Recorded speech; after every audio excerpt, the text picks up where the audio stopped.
De un mensaje la chispa prendió, la historia de Bitcoin aquí comenzó. Ey, sube el volumen que vamos a contar. Como un código cambió la forma de pagar. Ey, ey, desde Satoshi hasta el día de hoy. Esto no es magia, es revolución. Cuando el mundo se tambaleaba tras una de las mayores crisis financieras de la historia moderna, en un rincón olvidado de Internet, una semilla fue plantada. Una idea, un bloque, un mensaje oculto. Así comienza la historia del primer bloque de Bitcoin y del creador que, hasta hoy, sigue siendo un misterio. El año 2008 marcó un antes y un después en la historia económica global. La quiebra de Lehman Brothers fue solo el principio de una cascada de colapsos financieros. El sistema bancario se vio desbordado por préstamos incobrables, hipotecas basura y productos financieros tóxicos que nadie comprendía del todo. Millones de personas en todo el mundo perdieron sus casas, sus ahorros y sus empleos. Las protestas crecieron. La desconfianza hacia el sistema financiero y hacia los gobiernos que lo respaldaban fue en aumento. Y mientras se rescataban bancos con dinero público, muchos ciudadanos sentían que nadie los rescataba a ellos. En este clima de desilusión y hartazgo, un documento anónimo apareció en una lista de correos de criptografía. En ese documento, titulado Bitcoin, a Peer-to-Peer Electronic Cash System, se delineaba la propuesta de un nuevo tipo de dinero. Un dinero digital que no dependiera de bancos, gobiernos ni instituciones centralizadas. Su autor proponía un sistema electrónico de pagos entre pares, basado en la criptografía, en el que los usuarios pudieran transferirse valor directamente, sin necesidad de intermediarios ni permisos. Lo que parecía una simple idea técnica escondía una revolución silenciosa, una economía construida sobre código abierto, con reglas fijas, donde el control estaba distribuido y el poder diluido entre sus participantes. Las apenas 9 páginas del white paper eran concisas, claras y potentes. Allí se explicaba cómo una red descentralizada de ordenadores podría validar las transacciones, resolver el problema del doble gasto, el principal desafío de todo dinero digital, y garantizar la escasez mediante una emisión limitada de monedas. Pero lo más intrigante era la firma, Satoshi Nakamoto. Nadie lo conocía. Nadie sabía quién era. Y sin embargo, había llegado con una solución elegante y revolucionaria a un problema que la comunidad criptográfica llevaba años intentando resolver sin éxito. No buscaba dinero, ni fama. Solo lanzó el código, explicó su visión, y dejó que la idea hablara por sí misma. La identidad de Satoshi Nakamoto sigue siendo uno de los mayores misterios del siglo XXI. Desde su aparición en la escena criptográfica en 2008, hasta su desaparición en 2011, nadie ha logrado revelar con certeza quién estaba detrás de ese seudónimo. ¿Era un programador solitario? ¿Un colectivo de desarrolladores? ¿Un experto en criptografía con conexiones en el mundo académico o financiero? Todas esas teorías han circulado, y ninguna ha sido confirmada. Satoshi se comunicaba exclusivamente por correo electrónico y a través de foros como Bitcoin Talk, donde respondía a dudas técnicas y filosóficas con una mezcla de cortesía, precisión y visión a largo plazo. Su tono era neutral, casi frío, pero siempre racional. Nunca se salió del tema técnico, y jamás se expuso más de lo necesario. Escribía en inglés perfectamente estructurado, sin errores ortográficos ni gramaticales. No usaba modismos regionales, lo que hacía difícil ubicar su origen geográfico. Algunos lingüistas han apuntado a que podría ser británico, por el uso de palabras como Faber o referencias culturales del Reino Unido. Otros piensan que su estilo técnico y sus horarios de publicación coinciden más con alguien en la costa oeste de Estados Unidos. Nunca dio entrevistas. Nunca publicó fotos. Nunca reveló su edad, género ni país. Y, sorprendentemente, nunca intentó beneficiarse económicamente de su invento, pese a que se calcula que posee alrededor de 1 millón de bitcoins minados en los primeros días, que nunca ha tocado. Quizás ahí residía su poder, no tener rostro, para que el poder no tuviera a quien atacar. Su desaparición también fue un acto deliberado. Dejó de escribir en 2011, poco después de delegar el liderazgo del proyecto a otros desarrolladores como Gavin Andresen. Su último mensaje público fue tan escueto como enigmático: he pasado a otras cosas. El proyecto está en buenas manos. Y así, el creador del dinero sin amos, se esfumó como un fantasma en la red, dejando tras de sí una revolución en marcha. El 3 de enero de 2009, en completo silencio y sin titulares de prensa, Satoshi Nakamoto ejecutó por primera vez el software de Bitcoin. Ese día minó lo que hoy se conoce como el bloque Génesis o bloque cero.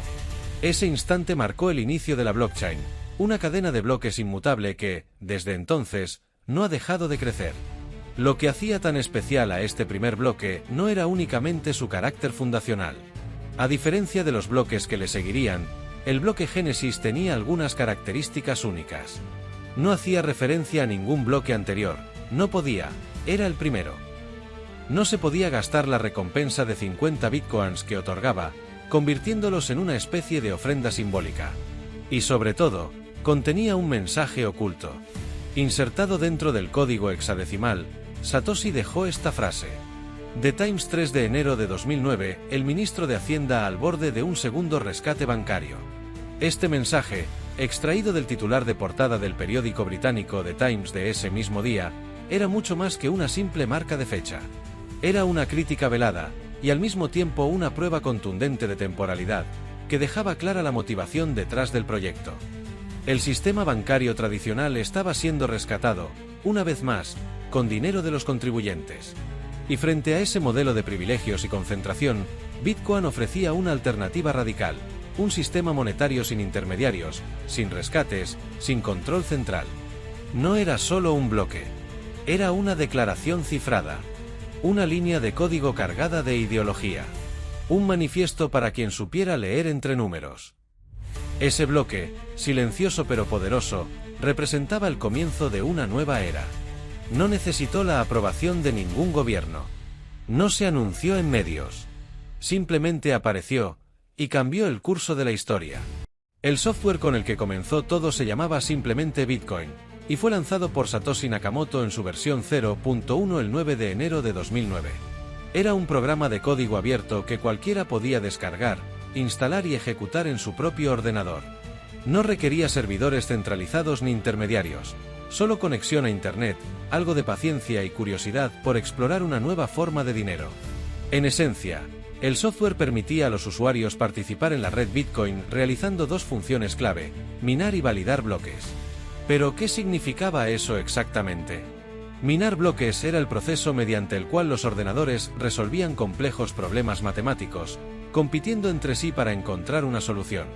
El primero que lo conseguía, tenía el derecho de añadir un nuevo bloque a la cadena y recibía una recompensa, en ese momento, 50 bitcoins por bloque. Validar bloques, por su parte, consistía en revisar que las transacciones dentro de ese bloque fueran legítimas, que las monedas no hubieran sido gastadas antes, que las firmas digitales fueran correctas y que todo cumpliera las reglas del protocolo. Estos dos procesos, minado y validación, se combinaban para mantener la red segura, descentralizada y operativa. Y lo más revolucionario era que no se necesitaba confianza en terceros. Cada nodo podía verificar por sí mismo que todo funcionaba según lo establecido. En 2009, con tan pocos usuarios en la red, el minado era extremadamente sencillo. Bastaba con una CPU doméstica para conseguir bloques y recompensas. No existían pools de minería ni hardware especializado. Todo era experimental, comunitario y silencioso. Pero a pesar de que estos bitcoins no tenían valor en el mercado, no podían cambiarse por dólares, euros ni bienes. Algunos pioneros vieron en ellos el embrión de un sistema alternativo, justo y transparente. Bitcoin era todavía una semilla. Una idea codificada. Pero su potencial ya empezaba a brillar en la mente de quienes sabían mirar más allá de la pantalla. Bitcoin, en ese momento, era un proyecto en el desierto digital. Pero ya funcionaba. Y eso, en sí mismo, era extraordinario. Uno de esos pioneros visionarios fue Al Fini, un conocido criptógrafo, desarrollador de software y defensor del software libre. Al no era un novato en el mundo de la criptografía, había sido uno de los primeros colaboradores del proyecto PGP, Pretty Good Privacy, y era una figura respetada en los círculos de seguridad informática y criptografía. Cuando Satoshi Nakamoto publicó su propuesta sobre Bitcoin en la lista de correos de criptografía, Al fue uno de los primeros en mostrar verdadero interés. No solo respondió, sino que fue de los pocos que comprendieron de inmediato el potencial revolucionario del sistema. Al descargó el software, lo ejecutó y comenzó a experimentar. Fue también quien reportó algunos de los primeros bugs y contribuyó a la mejora del cliente de Bitcoin. Su relación con Satoshi fue cordial, respetuosa y profundamente técnica. El 12 de enero de 2009, apenas 9 días después del minado del bloque Génesis, Alfini recibió la primera transacción de la historia de Bitcoin, 10 BTC enviados directamente desde la cartera de Satoshi. Esta operación quedó registrada en la blockchain como un hito simbólico y tecnológico. Era la primera vez que el sistema funcionaba de extremo a extremo entre dos personas distintas. En sus propios escritos, años más tarde, Al recordaría con claridad aquel momento. Decía sentirse como un sujeto de experimento histórico. A pesar de que aquellos bitcoins no tenían valor económico, para él representaban un nuevo paradigma en la evolución del dinero. Corrí el software, y al día siguiente Satoshi me envió 10 monedas. Fue la primera transacción de Bitcoin del mundo. Todo funcionó perfectamente. Fue emocionante. Al siguió minando durante los días posteriores, obteniendo incluso algunos bloques con su propio equipo, hasta que su ordenador empezó a recalentarse. Con sentido del humor, explicó que no quería que su CPU se friera por algo que, en ese momento, aún era una curiosidad tecnológica. Con los años, Al fue diagnosticado con ELA, esclerosis lateral amiotrófica, una enfermedad que limitó su movilidad pero no su lucidez ni su compromiso con las ideas en las que creía. Incluso en sus últimos días, mantenía su fe en Bitcoin como motor de cambio social. Estoy orgulloso de haber contribuido al nacimiento de Bitcoin. Mis Bitcoins están guardados y tengo la esperanza de que mis hijos puedan beneficiarse de ellos en el futuro.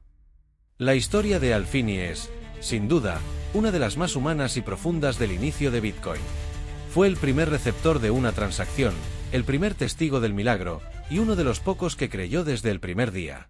Durante el primer año de vida del proyecto, Satoshi Nakamoto no solo fue su creador, sino también su principal desarrollador, mantenedor y comunicador.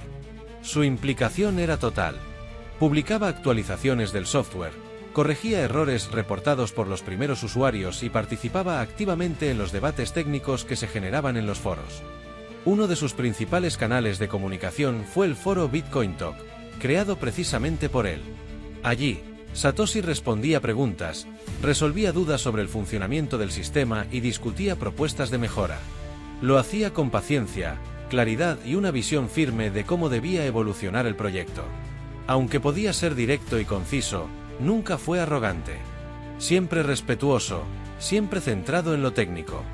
Las actualizaciones del software, como las versiones 0.1.5, 0.1.6 o 0.2, incluían mejoras en la estabilidad del cliente, optimizaciones del sistema de minería y parches de seguridad.